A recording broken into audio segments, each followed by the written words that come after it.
if you don't know who I am, Cody Damron here. I know that I'm not the usual teacher, but tonight we get to talk about King David. Tom has had the privilege of talking about King Saul, all 7 whole chapters or whatever it was on Saul. I get to cover about 85 chapters in 2 weeks. So the way we're going to do this tonight is that for those of you who like technical and visual things, you might enjoy tonight. As you can see up on the screen, we're going to spend most of our time on the map and try and look at where the places that David spent his life, hopefully get to see what those may have looked like. Not all of them are perfect. It's just based on the research that I have done and the places I could find. But I want to show you what it looks like. And then next week, for those of you who like to talk about practical application, we're going to spend next week, Lord willing, talking about that. So know your place. Tonight we're talking facts, locations, visuals. Next week, bring up practical application and how we can use some of the things we learn about David in our lives as we go forward. So with that, I want to start off with a question. And for the record, when I ask a question in Bible class, it means I want an answer. And I'm not afraid to sit here in silence for 20 minutes to get an answer. So my first question tonight is why should we study the Old Testament? Some of you may not have thought about that. We're studying King David, it's Old Testament. Why should we study the Old Testament? I'm deaf also, what? Gives us insight on the New Testament. Good. What else? The lineage of Christ. Very good. What else? Shows us examples, right? 1 Corinthians 10:11. Anything else? Passages come to mind? Written for our learning, Romans 15:4, right? I mean, Galatians 3:24 and following says it was a schoolmaster, a tutor for the Jews. Why can't it be for us to lead us to a better understanding of who Christ is and what he did for us, right? So the Old Testament has value for us today. It can warn us. It can give us examples. It's written for our learning that the verse says that we through patience and comfort of the Scriptures might have hope. It builds hope in God and trust in him. Well, tonight we're going to continue that study through the Kings, and I'm going to attempt to utilize this map.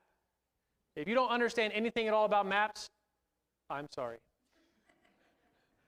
But you can follow along in your Bibles and learn just as much as someone else. But if you understand what pictures look like and terrain looks like, this might be extremely beneficial for you.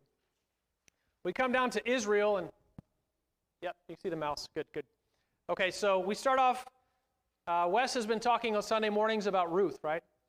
We get to the land of Moab. The land of Moab is this general region here. I just picked the middle point. That's where Naomi and Ruth meet, right? Naomi and Ruth together decide to go back to Naomi's home in Bethlehem. Bethlehem is located in this little blue house right here. But I want to do something even better for you, hopefully, is to let you see some of the terrain that was probably traveled by Naomi and Ruth. These are all valleys and hills and mountains up around the Dead Sea, Jericho here, all the way over to Bethlehem. It was about 80 miles. Okay, so however you traveled back then in the desert, it was about an 80-mile trek for Ruth and Naomi to make it to Bethlehem. And there we go. No pressure. If this doesn't work, we're going to talk a lot. Oh, perfect. Okay, cool. So we get to Bethlehem, and we end the book of Ruth in chapter 4, verses 17 through 22, talks about the lineage following Ruth and Boaz. About 100 years after them, the discussion there, we have someone mentioned. Who is that? Yes, remember? I'm going to wait for an answer. David. So he talks about Obed and Jesse and then David. So about 100 years after we end the book of Ruth, we find David being born in Bethlehem and this location here, and we're going to zoom in to see kind of the terrain. You will see buildings and cities from today because this is current. So know that we're not skyscrapers in the time of David. You should probably know that, but just for reference sake. But here's Bethlehem. This is the terrain and environment that David would have grown up in. Mountainous terrain. He was a shepherd. Makes perfect sense. Our study tonight with King David is in 1 Samuel. It starts in 1 Samuel. It's going to continue to do that probably. We'll just keep going with it. But 1 Samuel is where our study begins. And 1 Samuel is basically the last part of the Israeli-Philistine war. We read about that in Judges. 1 Samuel also begins the end of the Judges period. And the last judge that we have is Samuel. If you come in here to see where Jerusalem is, just north of Jerusalem, this black circle here, that's where Samuel is from in Ramah. That's where his hometown was. That's where he did most of his judging. And the end of the period of Judges, we're going to find that here in 1 Samuel. We'll go ahead and move on to that. If we look at 1 Samuel chapter 8, I want you to look at verse number 20. 1 Samuel 8 and verse 20. And I'm going to try to call out things so you can follow along in your Bibles. 1 Samuel chapter 8 and verse 20. This is something Tom brought up 2 weeks ago. We're in a time period where the children of Israel wanted a king to be like the nations around them, right? And in 1 Samuel chapter 8 verse 20, they mention why. Something very interesting to me, at least. It says that we want a king that may judge us and go out before us and fight our battles. They wanted a king to do those three things for them. God had been that king for them, and God had done all three of those things and done them perfectly. If you're taking notes, Deuteronomy 32:36 says, "The Lord shall judge his people." The second one, Exodus 13:21, "The Lord went before them." And the third, Exodus 14:14, "The Lord shall fight for them." So they were asking for what God had already been doing for them. And in God's disappointment, he decides, okay, my people want a king. I'll give them the perfect specimen. And Tom talked about that for 2 weeks. Saul, right? My people, you want a king? I'll give you the best among you that there is. And we'll see what happens. Let's go ahead and look at King David. I want to ask a more specific question right now. We talked about why we study the Old Testament. Why are we studying King David? A man after God's own heart, okay? Through him comes Jesus. Matthew chapter 1, how does the New Testament start? The lineage of Christ, and it says Jesus, the son of David, right? One interesting point in Matthew chapter 1, if you look down verse number 17, there are 2 names mentioned between the first man and the last man, Adam and Jesus. There's only 2 names mentioned in all those years. Who are they? What? Don't mouth it. Say it. Abraham and David, right? We all know Abraham. We ought to know who David is too. Why else were we studying David? It's a pretty important one. Prophet, okay. Yeah, it's true to what he was, right? Let me give you some tools for the trade here. If you look at the number of times names are mentioned in the Bible, whose name do you think comes up the most? Jesus. Good guess.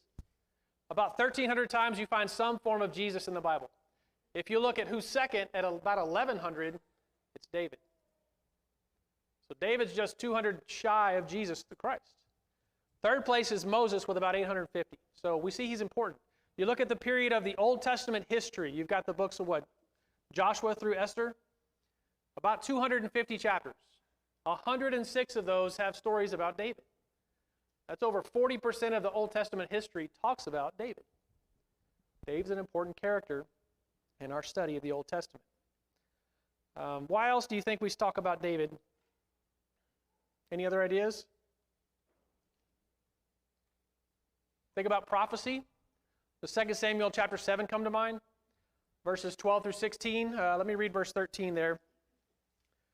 He says that, speaking of David, I will establish the throne of his kingdom forever. 2 Samuel 7:13. And if you look at Psalm 89, 3 and 4, it says about the same thing. And that comes to pass in Luke chapter 1. If you look at Luke chapter 1, 32 and 33, you've got an angel speaking to Mary. And she says, you're going to have a son. And in verse 32 and 33, he says there, and the Lord God shall give unto him the throne of his father David, and he shall reign over the house of Jacob forever. And of his kingdom there shall be no end. And if you're taking notes, I'll give you Jeremiah 23, 5 and 6 as another prophecy concerning David. I won't mention any names for a preacher in Butte-Kyle, but he may have mentioned something called the mystery in the shadows, which is one of my favorite lessons of all time. It talks about Hebrews chapter 10 and verse 1, how that the law was a shadow of good things to come. When you look at the Old Testament, I think John talked about this recently as well in class. There are shadows of many things that we find in the New Testament, especially of Jesus and the church. And the more information we have about those shadows, the more clear we can try and understand what that true image is. And I will pitch to you that there may not be a more distinct, clearer shadow of Jesus Christ than David in the Old Testament. So that's why we're going to study him. But back to our timeline. If we go back to, this is too much, close your eyes. You can just listen. You see this little bitty castle right here? This is Gibeah. That's the home of Saul, King Saul, and that's where he reigned from. And so we're going to find that David is there quite often. But what's more important at the moment is, if you see way up here, Gilead, this is where, Gilgal, at Gilgal, in 1 Samuel chapter 15, if you want to turn there, you can start following along with us. 1 Samuel chapter 15, in verse number 3, God gives instruction to Saul to go and destroy the Amalekites and to utterly destroy everything that they have, everything. And he lists it, men, women, children, oxen, sheep. And then when Samuel shows up around verse 13, you see that Saul jumps up and says, hey, I have done what the God commanded me to do. And I'll try not to say it with a British accent, but Samuel says, what meaneth the bleating of the sheep in my ears, and the lowing of the oxen that I hear? I don't know why I want to do a British accent with that, but something that it just happens. But if you think about the man of God coming to Saul, who's been commanded to do a thing, I've done it, Samuel, I'm here, I've done the right thing, and Samuel says, well, what about the sheep that I hear and the oxen that I hear? And Saul's immediate response there is the people have spared them, the best of them, to sacrifice to God. And then everybody knows verse 22, right? Samuel says to obey is better than sacrifice. We've seen that before. But here we're going to find out that God is greatly displeased with Saul. If you look in verse number 11, you see that God rejects Saul. And that's what's going to turn us into 1 Samuel chapter 16, where we see Samuel getting the instruction to go find a new king in David. So all that's happening up in here at Gilgal, which if I can zoom out for you here, Dead Sea, Gilgal, this is where that Samuel is from in Ramah. This is Gibeah, where Saul is from. And Samuel is told to go down to Bethlehem to anoint a new king in David. It's also around this time that because God left Saul, that he starts to become very disturbed. And he seeks someone to soothe him. And it just so happens that David is that person. So at the end of 1 Samuel chapter 16, you find that David is sent up to Saul to play a harp for him and try to soothe him. And that's where we start to see that connection between David and Saul. And this is probably where I got the idea to come up with this map and use it, was in 1 Samuel chapter 17. 1 Samuel chapter 17, we're going to find a little bit later that David basically went home to Bethlehem to do his shepherding business for his father, while his three elder brothers, Saul and the men of war from Israel, go out to the valley of Elah. So we have Jerusalem here, we have Bethlehem here, and over here where these two lines are, that's the valley of Elah. And I find this stuff fascinating, so please forgive me. Or not. If you look at 1 Samuel chapter 17, verses 1 through 3, you're going to find how these things were laid. It says, the Philistines gathered together their armies to battle, and we're going to kind of skim through, and pitched between Soka and Azekah. And I can't say those names to save my life. But here is Soka, here is Azekah. So Soka, Azekah. So you look along this ridge line, this slope, these mountains here, is likely where the Philistines set up. Let's continue reading in 1 Samuel 17, verse 2. And Saul and the men of Israel were gathered together and pitched by the valley of Elah and set the battle in array against the Philistines. And notice verse 3, the Philistines stood on a mountain on the one side, and Israel stood on the mountain on the other side. And here was a valley between them. So if you'll notice, let's see if this works. Refresh it. Aha, yes. If you'll notice, you see the valley in the middle? This is where the Philistines would have been located. And on this mountain range, this ridge line, this is where the Israelites would have been located. And it makes somewhat sense because if we look closely, this is potentially where some of the Israelite leadership could have been. And me being a military guy, I really enjoy this stuff, but hopefully you gain some benefit from it as well. But if we take a closer look from that position, that's not the Israelites, by the way. That's not them. At least not back then. This is the view from that position over the valley here. This is the valley of Elah. Across the way, here's Soka over here.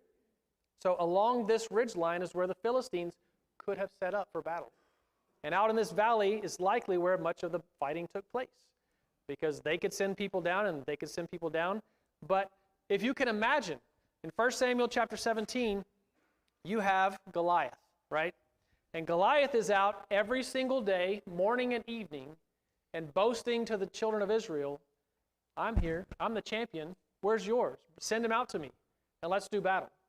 And can you imagine, I mean, if you're thinking about this is roughly 400 meters across this valley.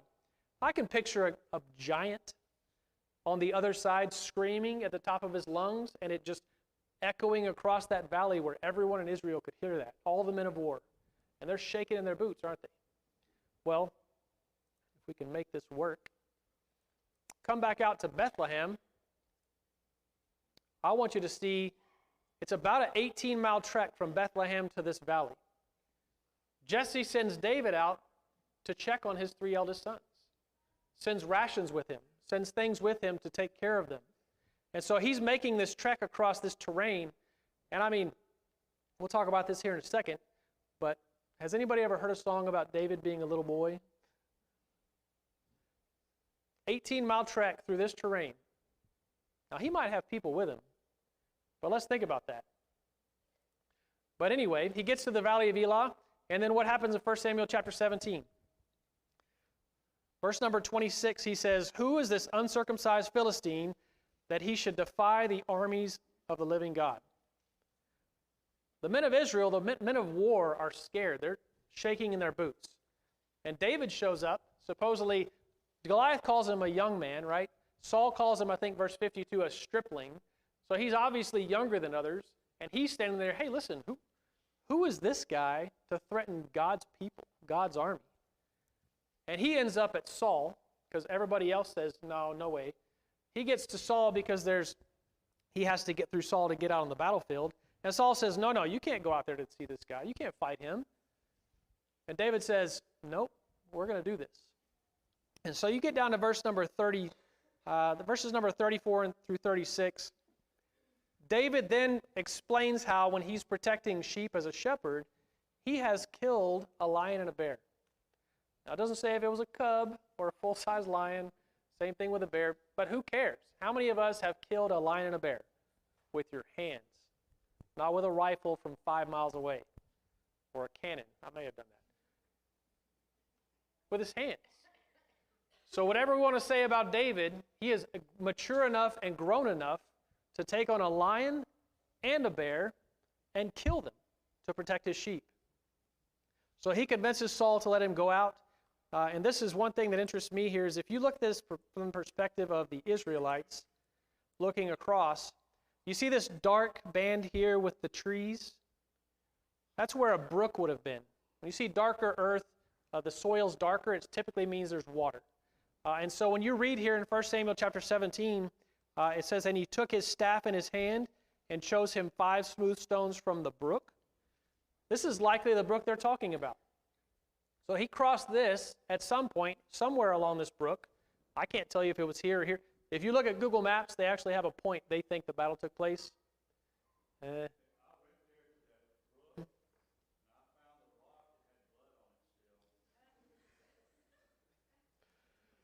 Moving on. Practical application is next week. I don't even know what to say from that. Anyway, so David picks up 5 smooth stones. He throws them picks up one, slings it at Goliath, strikes him in the head. Goliath falls, and David runs over to him, picks up his sword, cuts his head off, kills him. And it says there that the Philistines, when they saw their champion had died, they fled. And that's verse number 51. Interesting history I found was that I did some research trying to find people who could actually hit targets with a sling. I couldn't find any. I was like, this is questionable at best. But if we look in the Bible, Judges chapter 20, verse 16 speaks of some Benjamites tribesmen of Benjamin, who lived near where David would have grown up, who says they were left-handed, Judges 20:16. Everyone could sling stones at an hair breadth and not miss. Now, I'm not going to argue with God. YouTube could be wrong, but God's not. And he says that's possible. I even looked up the maximum effective range of a sling. We're not going to talk about that unless you like rifles. You come see me later about that. But back to the history at hand. See, I get excited about this stuff. I know I'm weird that way. David came across, slays Goliath. The Philistines see their champion. He's dead. What do you think they do? They flee. Verse number 51. If you're in 1 Samuel 17:51, they flee. They're running away, and they're going to head back. If you see these two black circles, this is Gath, which is where Goliath is from. This is Ekron. And if you'll notice in verse number 52, it says that Israel chased them to Gath and to the gates of Ekron. And Ekron's about 8 to 9 miles away. So they were chasing them down, and they were killing the Philistines. And whether they went through this valley to get up to Ekron or went across the mountain through this little city here, probably wasn't there in the past, back to Gath, don't know. But we can at least get the idea of the Philistines saying, oh no, our champion for 40 days has been boasting against Israel. They've been hiding. One young person comes out, kills him, and they take off. I think it's interesting. Hopefully you do too. But after that all happens, we continue in 1 Samuel chapter 17, verse number 54. You've got David coming with the head of Goliath to Jerusalem. We talk about a young boy again. How many young men you know walk around with the heads of people they've killed? Hopefully nobody. But he go to Jerusalem, and then he ultimately ends up back at Gibeah, where Saul is. And at the end of 1 Samuel chapter 17, and I know I've got 84 chapters to cover still. We've got a whole 10 minutes. We're fine. He goes back to King Saul, and they have a discussion to close out 1 Samuel chapter 17. 1 Samuel 18 opens with Jonathan now wanting a close relationship with David. And we're not going to talk too much about it, but know that it's not some type of intimate relationship as far as homosexual. That's ridiculous. If you talk about here, 1 Samuel chapter 18, verses 1 through 4, talks about Jonathan giving the clothes off his back, essentially, to David. That's not something lewd. That's something that as a sign of honor. Who was he? I mean, when you think about who Jonathan was, he's the son of a king. He's a prince. And he's giving the clothes off of his back, princely robes, if you will, to a shepherd boy. What a great honor. You know, in the military, if I was a general officer and I gave my cover or my rank to some private, it would mean it's a whole big thing of honor to that soldier to be rewarded that way. It wouldn't happen, but, you know. I'm just speaking the truth, right? I see some heads nodding. But anyway, whatever conversation it had, it brought Jonathan close to David in 1 Samuel chapter 18. Unfortunately, in verse number 5, we start to see the breakdown, and I call it the jealousy and the war against David from Saul. If you look there in verse number 6, Saul starts to hear these tales and these musicals, if you will, of people talking about, Saul has slain his thousands, but David his 10,000s. You look down at verse number 16, it says, and all Israel and Judah loved David. Now, if you look back up at verse number 8 in chapter 18, Saul was very wroth, and the saying displeased him. Saul was jealous. He couldn't handle it. There was some other big dog in town that the people liked more than him. He had already lost. He knew that God had left him at Gilgal because he was displeased and needed a soother. And now he's seeing David come on the scene, and he's getting all the attention. He's starting to look better than Saul was. And so it's at this point, starting in verse number 11, you see Saul start to go actively to go after David, trying to kill him several times, even while he's playing the harp, even against the advice of his son, his soldiers, his people. They're all trying to convince Saul to calm down and not do this thing, but Saul doesn't listen. If you look there in verse number 13, Saul makes David a captain of thousands, right? That's basically a promotion of exile. He's hoping to send him off to battle, hoping he'll die in battle, which doesn't work, obviously. You get down to the end of chapter 18, you see this ruse by Saul to try to get David to marry one of his daughters. And it's really it's not for the intent of marrying one of his daughters. It's the intent, he says, no dowry's needed. Just bring 100 foreskins of the Philistines. He's like, that's surely going to take care of this guy. Surely he's going to die at the hands of the Philistines. 100 of them? Well, David brings back 200 because God's with him. But Saul continues this, and I think at this point, based on what you read through 1 Samuel chapters 19 and following, which we'll hit, it looks like Saul just goes, you know what, forget these ruses. Let's just chase him down. Let's just see if we can kill him directly. So in 1 Samuel chapter 19, verses 18 and 19, we see, assumption is that David's here at Gibeah. We see him go up to Samuel in Ramah. Saul immediately hears about it, chases after him. So David comes back to Jonathan. And I'll say it, Jonathan warns David kind of Robin Hood style. I told you I'd mention that. It's kind of Robin Hood style with the arrows and things. I don't know, you think about it. But David then flees to Ahimelech in Nob. And I have Nob here on the northeast side of Jerusalem, not too far from Gibeah. And here you have Ahimelech and some priests, which 1 Samuel chapter 21 is where we are, by the way. 1 Samuel 21, 1 through 9. Unfortunately, there is, say, a rat, a spy, whatever you want to call him, for Saul at this location at this time. And he rats out David and the priests there. And in 1 Samuel chapter 22, you see that Saul comes along and he has these priests killed. 48 of them to be exact. 1 Samuel chapter 22, 1 through 18. Kick back to 1 Samuel 21, and I'm trying not to go out of order too much.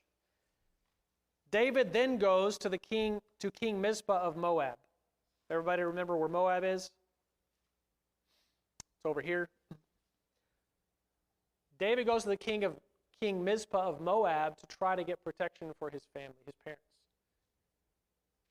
And if you think back to where we started, Ruth and Naomi, they came from Moab, right? There was a connection there. We don't know the connection, but one interesting thing, and I'm trying not to go into the practical application, which is extremely difficult, but notice the company that David is keeping. King Saul, we're going to see, if we didn't skip it already, King Achish of Gath, and then King Mizpah of Moab. David is among kings, a shepherd. Just an old guy from Bethlehem. And he's among kings. God's preparing him for being the king of Israel. If you look at 1 Samuel chapter 21, verse 10 and following, he goes to the King Achish of Gath. That's where he pretends to be crazy. David then goes in 1 Samuel 22 to the cave of Adullam, which, if you've never looked up caves in Israel, you can spend all day doing it, because I have. There are caves everywhere, and I want to take just a brief second to let you take a look at some of these. I think I have some of these here. Yes. And I'm just going to say in 1 Samuel chapter 22, distressed and distraught people were coming to David. And about 400 men, right? And I'm calling them David's merry men. No relation to Robin Hood at all. Do your own studies. I think that there's something in Robin Hood's story that came from the stories of David. But it's just my personal opinion. That doesn't mean anything. Here's some caves. Look at the cave systems that are in Israel. I mean, when I thought of a cave, I thought of a one-man hole that we found Saddam Hussein in. I mean, that's the cave I was thinking about. This is the kind of caves we're talking about in the Bible. Big enough to hold all kinds of people. And you see entrances. And you can walk along. I've actually done the 3D walk of some of these lands. You can walk along the edge of a hill and see nothing. And then you take another step and you're in a hole. That's an entrance to a cave. These cave systems are everywhere. I think one of the research studies I found, they have over 1,200 confirmed caves in this area. And some of them are giant. So it's an interesting thing to look at when you're studying here. But we'll continue on because Morgan's going to get up in a minute. And I don't like that. 1 Samuel 22, look at verse number 5. Verse number 5, we see Gad advising David to go to the forest of Hareth. The forest of Hareth is located here, just to the northwest of Hebron. Hebron is down here where this purple star is located. We'll talk about that here in a second, but the forest of Hareth. So all kinds of cave systems in this area, near where the valley of Elah was, that is where that David continues to go and hide. The last one I want to look at for David running is En Gedi. So 1 Samuel chapter 23, you're going to see En Gedi. It's over here on the Dead Sea, something that shocked me completely to see. We'll see if it'll pull up. There it is. Look at some of the images here. I mean, this is in the middle. This is a desert. I mean, granted, it's not too far from the Dead Sea, but these are places that they could hide, right? And there were water systems there. So know that this is the type of place that David and his men would have hidden. And in 1 Samuel chapter 24, it's also one of the places that David spared Saul's life. And as much as I want to talk about that, we're going to continue. So if you go to Hebron, 2 Samuel chapter 2, and I think this is the point at which we have to just keep going. 2 Samuel chapter 2. We go to Hebron, which is, here's Jerusalem, here's Bethlehem, here's Hebron. In Hebron, 2 Samuel chapter 2, verses 1 through 5, you see that David is made the king of Israel, or king of Judah. And he serves as the king of Judah alone for about 7 years. You get to 2 Samuel chapter 5, if you'll turn over there, 2 Samuel chapter 5, verses 1 through 5, you're going to see that David is made king of all of Israel. And immediately, you look in 2 Samuel 5, verse 6, you'll see that David begins conquests to expand Israel. If you look in 2 Samuel chapter 5, starting in verse number 6, you'll see that David immediately goes up and takes Jerusalem from the Jebusites. And it's here that he makes his capital and the religious center for Israel. So Jerusalem then becomes, obviously that's why we hear it called the city of David often. If you look in 2 Samuel chapter 8, you're going to see that David went up against the surrounding nations to expand Israel's borders. And I have a graphic here. If you look at the pink in the center, that's the area that Saul had as the king of Israel.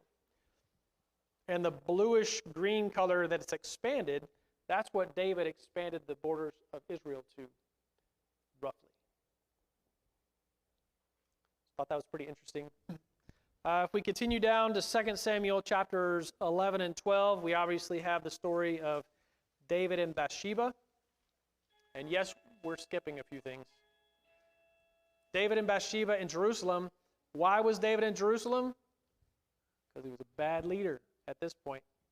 He sends his men off to war in Rabbah to go against the Ammonites. This is where Bathsheba's husband is, off fighting a battle for Israel while David's at home committing sin with his wife. Terrible situation. But to know you can see where Jerusalem is, where Uriah the Hittite probably was fighting the battle.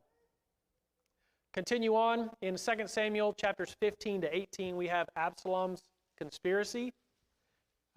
We see there in 2 Samuel 15 to 18 that David flees up, I'm going to mess this up, Mahanaim. I don't know why this one word of all of them I can't get Mahanaim. Josiah says yes, we're going with it. Mahanaim. This is where that David flees to. And just for the record, David flees a lot. He was practicing his whole life to hide in caves and to run from things for whatever reason. And this is where he ended up. Absalom pursues him up to Gilead, and somewhere between Gilead and Mahanaim, Absalom is found hung. And obviously that's very sorrowful for David, but that's the case. And then we come back to Jerusalem. We've got 2 Samuel chapter 24. We've got the census that God had instructed David not to perform. He did it anyway, and the punishment was a plague. We've got, now we're jumping really far ahead, 1 Chronicles chapter 22. and chapters, good timing. Chapters 22, chapters 28 and 29. This is where we see David making preparations for the temple that he wanted to build, but was denied it, and Solomon would take up and build kind of in the northeastern part. This area right here is where they would build a temple. And then in 1 Kings chapter 2, verses 1 through 11, we finally have the death of David.